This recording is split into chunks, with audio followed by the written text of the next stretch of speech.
mother on the We flower had committee. We had that. Yeah. But, I grew up, right, in, Baptist, and when I was growing up, we didn't celebrate really the church calendar, you know, like all the things. Yeah. You didn't need them. You know, you didn't, did you grow up Methodist. Methodist? Okay. And, it wasn't until I came to Broadway that, it's a long story, but when Terry came, well, what I was gonna say is when Terry came to get his doctorate here, we were members at Broadway. That's a long time ago, 3 children and everything. And that was the first time I ever experienced Advent, I believe. Yes.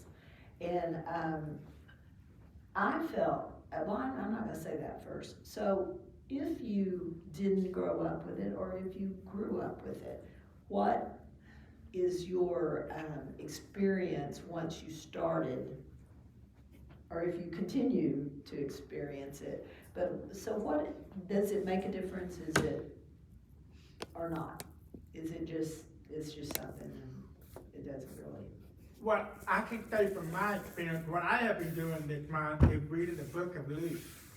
And Luke, it basically talked about explaining the Christmas story. Right. And that's kind of how I started celebrating Advent, Okay. is by reading the book of Luke. Okay. So right now, it's like today, the 3rd of December, so I'll be reading Luke chapter 3. Because you notice the 24 chapters in Luke. Right. So it leads all the way up to Christmas Eve and basically talk about the, short story. Sure. But anyway, that is how I started celebrating Advent, is by reading Luke, because it basically brings all Advent out of Luke. Because Luke is kind of Okay. all talked about that. So that's your personal way Yeah. that you're celebrating, okay. So, Because I grew up Baptist, and you're right, and when I went to Baptist, they didn't celebrate Advent. Right. They didn't, I mean, Really? we talked about it, but we would never celebrate it like we do here. Yeah. Which is kind of cool. So, well, yeah, and so today you'll be receiving a booklet like this, and it has all the Sundays of Advent, the orders of worship are all in this book. And so, it helps you see kind of where we're going, and, it is, I don't know, I just think it's a nice, if you don't wanna keep it and be in charge of it, there'll be a basket, you can put it in the basket and get one back next Sunday, or if you want to take it home, you're perfectly welcome to, take it home. So the theme for Advent is the weary world rejoices. And, I don't know about you, but it feels a bit like the world is weary to me. And I'm gonna mention this in the sermon, but, I didn't know this. I've told you our daughter's associate pastor of American Baptist Church in California, and so I get the emails from their church, and so I got one, and their theme for Advent is, how does a weary world rejoice? Wow. How does what? A weary world rejoice. So I thought that was funny, because we hadn't even talked about Advent themes or anything, and I just thought that was interesting. So anyway, anybody else about your experience when you first celebrated Advent? Holly, you grew up Lutheran. Did you guys celebrate Advent? Okay. Yeah, we did, and I would definitely associate the calendar, the little doors that That you Advent open calendar. with Advent. Yeah. We had that every Christmas. Yeah, a lot of people get the little Advent calendar every day. Yeah. I think the tradition is it's a piece of candy, or sometimes it's a piece of the nativity, and you get one every, once a week, or however, every day, I guess, and then you put it together and you've got a nativity. So, yeah, some people do that. All right, John? Mine was the Advent wreath. While I didn't really grow up with it, I remember the 4 areas of peace, love, joy, hope, peace, love, joy. That's it, all 4. Peace, love, today is hope, peace, love, and joy. Or no, joy and love. And like that. Love's the last one. Right, Yeah. and of course the lighting of the candles by the week building up to Christmas. Okay, do any of you have an Advent wreath at home? No, No, I did growing up. Yeah. Well, we have a candle that's sitting on a dining room table, kind of like the candles we have in the Uh-huh, church. We uh-huh. have a battery operated one that Oh, we turn okay. on. That's what we do on Sunday. Okay, so, yeah, so yeah, we have one at our house. Yeah. And, to remind us about Advent. My feeling about when I first started, experiencing Advent was, to me, it made Christmas much more religious. It made Christmas much more what it is, you know, that it's not just presents and shopping. Although I was in church, I don't know what that call is, that's an 833, what's 833? A toll free. So I'm not gonna worry I about it. wouldn't. Okay, so I'll just tell them, just hang up. I'm busy. I'm busy. I'm talking about faith, be quiet. Right. So, but to me, it made it much more, spiritual, you know, a thing that, was about faith and not just about the holiday, you know. Even though I was in church all my life, and it wasn't that I didn't go to church, it was just with Advent, you know, like we had the Advent wreath, and then we had a little book of devotions to do with the lighting of the candle, and it just became, to me, a much more meaningful, I guess is the word I would say. Anybody else? When you didn't have it, but now you have it, or you've always had it? I always had it, let's go when mother was on the flower committee, let's go decorate the church. Yes, right. Put And the- do the Yeah. wreath. Yeah, we did one at home. After that, I wanted one at home after we started it Mhm. at there. She had to do the research, I forget which pastor it was Yeah. who wanted to do it. She had to do the research on how to do the advent wreath. So then we started doing one at home. Mhm. Okay. So- Well, and maybe what we need to do sometime is, you know, do a little Advent wreath workshop, and everybody makes one and takes it home, and then you've got one at home, and you can light it if you want to, you don't have to, so anyway. But yeah, and then the other thing that was new to me, they're called Chrismons, and they are like ornaments for your tree, but they have significance to the story. Like one of them is the circle, like for the Alpha, the Omega, and one of them is this and that, and da-da-da. And I will bring some of them sometime and show you, but those I think are really kind of special as well.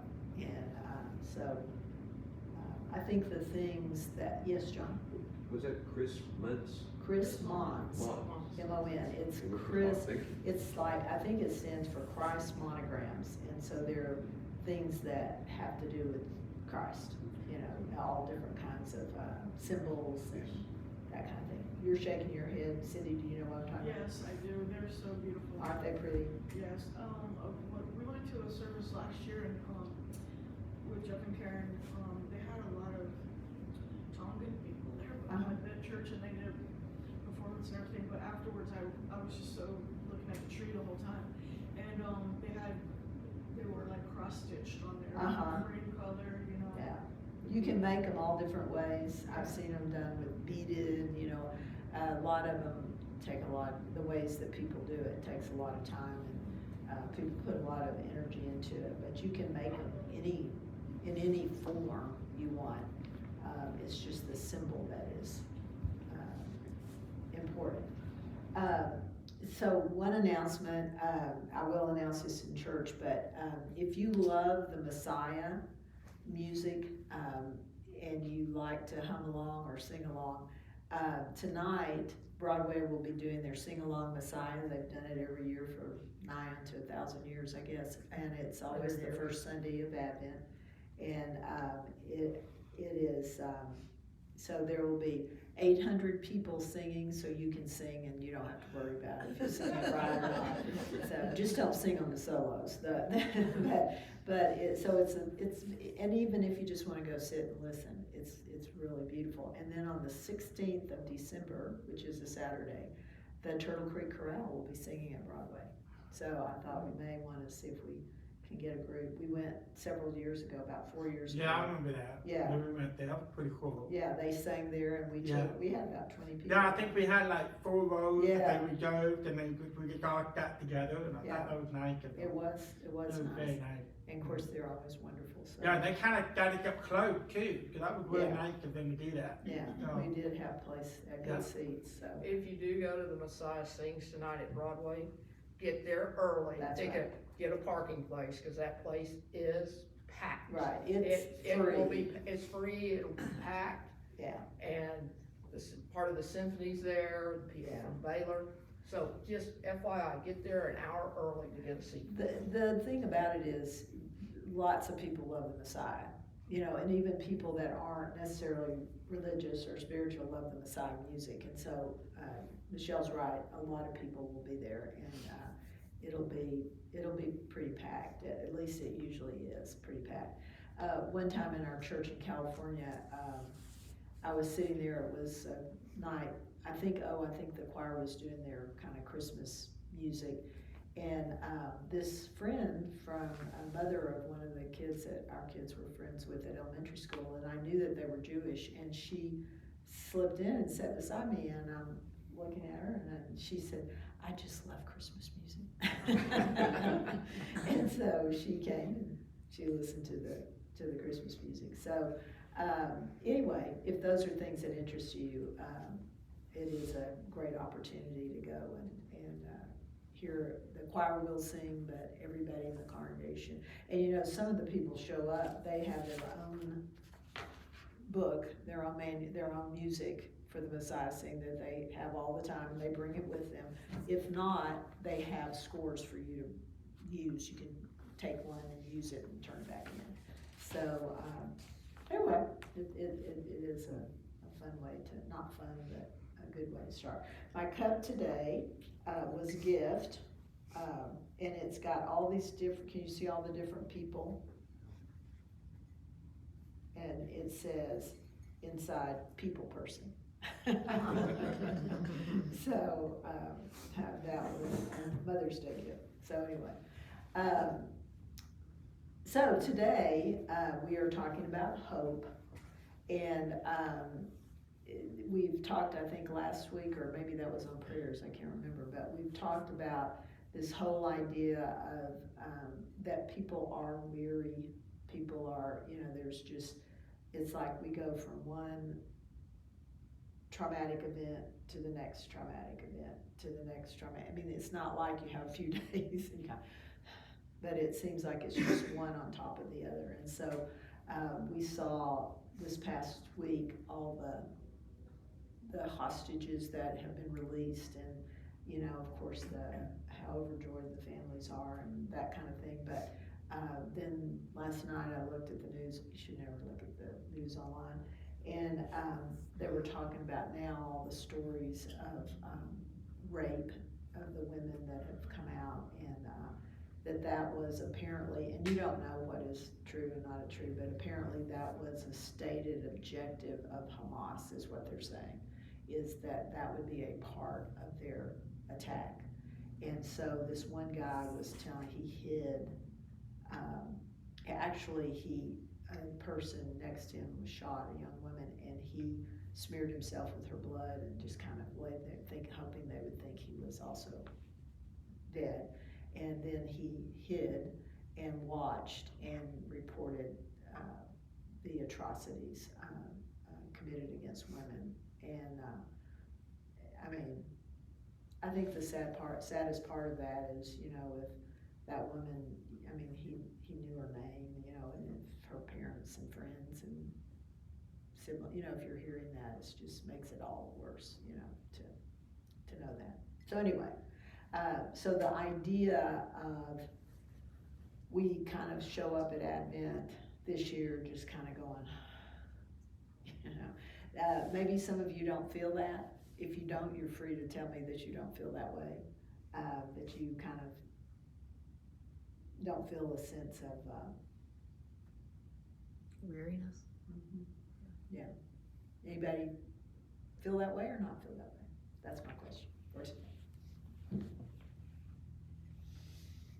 I think I can say I don't know how to feel. Oh, well, I mean, I haven't thought of my feelings that way, I guess. Like, I'm just kind of like, okay. Yeah.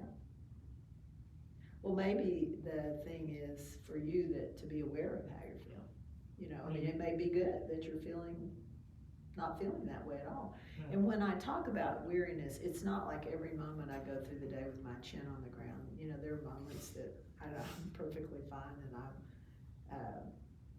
upbeat and happy and all that, but it's just this overarching sense of, I think, the heaviness of the world these days. Okay, somebody else? I think Christmas to me, you kind of race from Christmas to Christmas every year, you get Christmas done, and people are saying, 3 months till Christmas, 6 months till, it's like, what? Is that the only marker of the year is Christmas? Yeah. So I don't really get excited for Christmas until Christmas, till near Christmas. Yeah. But to me, Christmas is hope and love. But there is, people are nicer to each other Yes. around Christmas. Yes, So makes sense. that weariness, you feel, of people just like normal life. Yeah. And then once you get to Christmas, it's like, seems like everybody's just nicer, they're more giving, and, tis the season. Yeah. It's our hope, and that's right. Well, and Advent is actually the beginning of the church year. So this is Advent, today is the new church year. So one of the things I was reading, it said, how would people feel if you go and go, Happy New Year? But this is when the church year starts, is the beginning of Advent. The 4 Sundays before Christmas, this is when it starts. And so, I do have a question for you. Did you know that there are,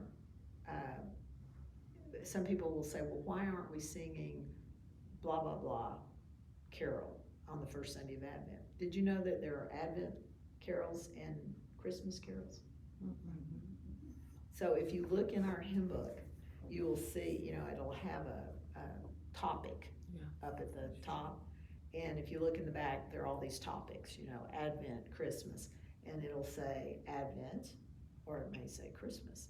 And so that's why we usually don't sing certain carols until Christmas, is because they're more for Christmas rather than Advent. Now, some churches don't do that. They sing all of them all the time. So, and that's fine if that's what they want to do. But technically, there are Advent and there are Christmas carols. So, anyway, so back to my question about Advent. Anybody feel it makes a difference or it doesn't, or it's just another Sunday? The church is beautiful. A lot of people came and decorated yesterday. It looks really lovely.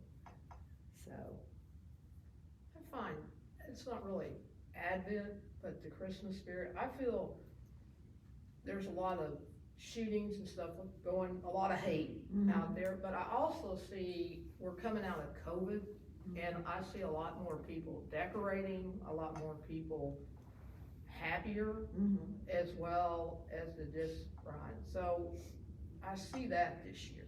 Okay. Instead of, the Molly Grove. Yeah. Everybody. Well, Jesus, and I think that you're right about, the thing that COVID did was you had to stop, and what could you do? You sat and you pondered and you thought, because you couldn't get out and you couldn't, so you just were at home. And I think it really made us stop and go slower and not, be so rushed. But the thing about us is our nature is, once it's over, it's woohoo, we're just back to business as usual. And so we forget that and forget the things that we learned well, there was a lot of uncertainty. We didn't know, That's right. we didn't know, we were taking it one day at a time. We didn't know from next month to next month what was gonna happen, whether we were gonna make it, or That's it was, right. the economy was gonna crash, or we were just not gonna have nothing. We just didn't know. There was a lot of uncertainty. So we were just kind of taking it Yeah. 1 month at a time. We had to. But then when they kind of lifted everything, everybody was kind of relieved, you know? And now everybody's trying to normalize things, get things back to normal to what it was before COVID started. Yeah, and the And- truth is, that's a good point, because that's so much a part of our nature, and, you know, everybody wanted it to get back to normal. Well, of course, there's a question about what is normal, and then the other thing is, it will never be back to what exactly like it was. That's just life. It's just like when you lose someone you love, people say, well, when you get over it. Well, you don't ever really get over it. It's always a part of your life. That's a part of, you know, who you are, that you lost your mom or your dad or whatever, and that you still miss them, or you lost a spouse, or you lost, you know, whoever. And so the truth is, it's a new normal. You know, it's not that you don't learn to deal with it in a way that you don't feel sad all the time, but it's that you'll never get back to exactly how it was before. And that's the way with COVID, is that we wanted it to go back to the way it was. Well, how many people were died during COVID? I mean, Close to 1 million. yeah. Well, how do you get back to normal when you've lost, you know, I have a friend who lost her mother, and Yeah. with COVID, who lost, you know, I know people that lost, or people that lost their health. Your dad, right? Doesn't he have long-term COVID? A little bit. Yeah. So, I mean, there are plenty of people here in our church, and age is not a factor. I mean, there are people that are younger and people that are older, and, I mean, age is a factor, but you know what I'm saying? I mean, it hit everybody. So there are people that their health will never be like it was. And so if we keep sitting here waiting, we're pursuing something that will never happen, that it'll be exactly as it was before. The economy's different, the way we do things. Just think, we didn't record our services before COVID. Why didn't we? I mean, it's a great idea, and a lot of churches were doing it, but we didn't. And so now we have that avenue of outreach, that we put our church services, we put all the services on on YouTube. And so, I guess Thursday night, has it been posted? It's there. It's there, yeah.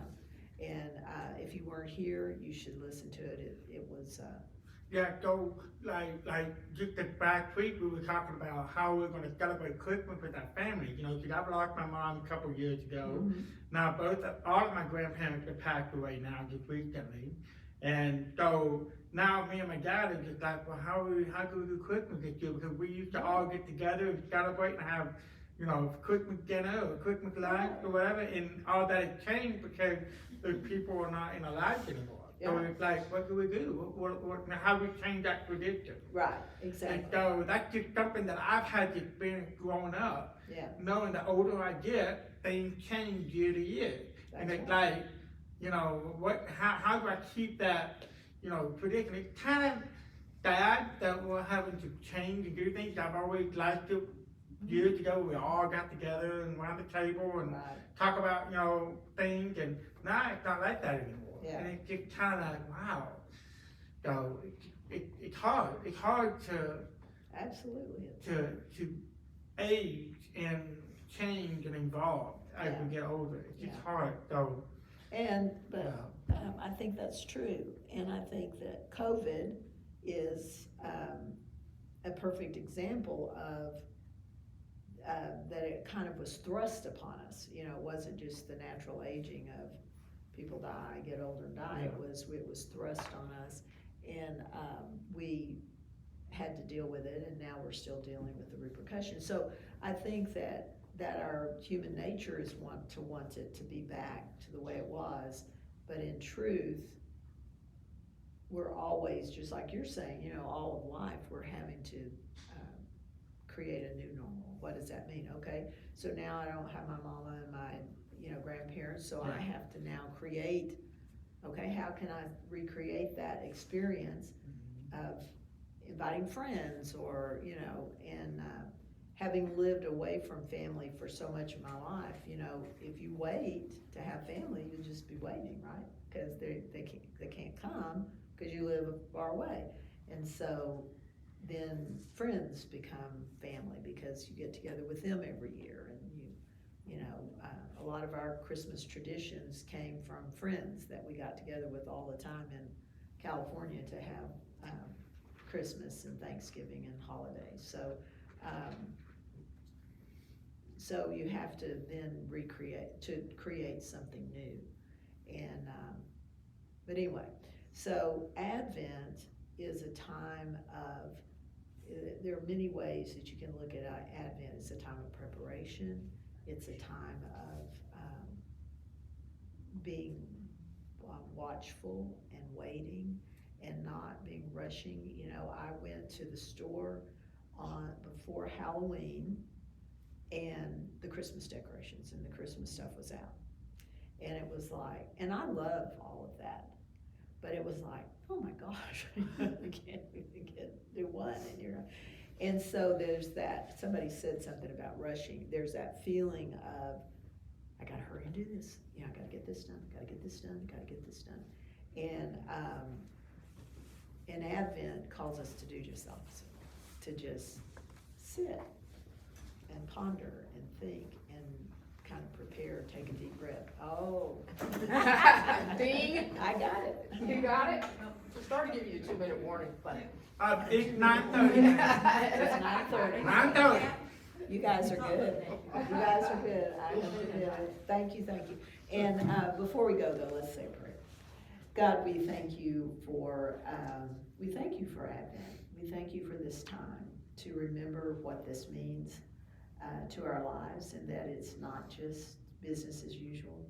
And so we pray that we will take the time to think about that in the days to come, and to maybe just sit and look at the beauty of the lights and just be. We pray that it would be so. Amen. Amen. Okay.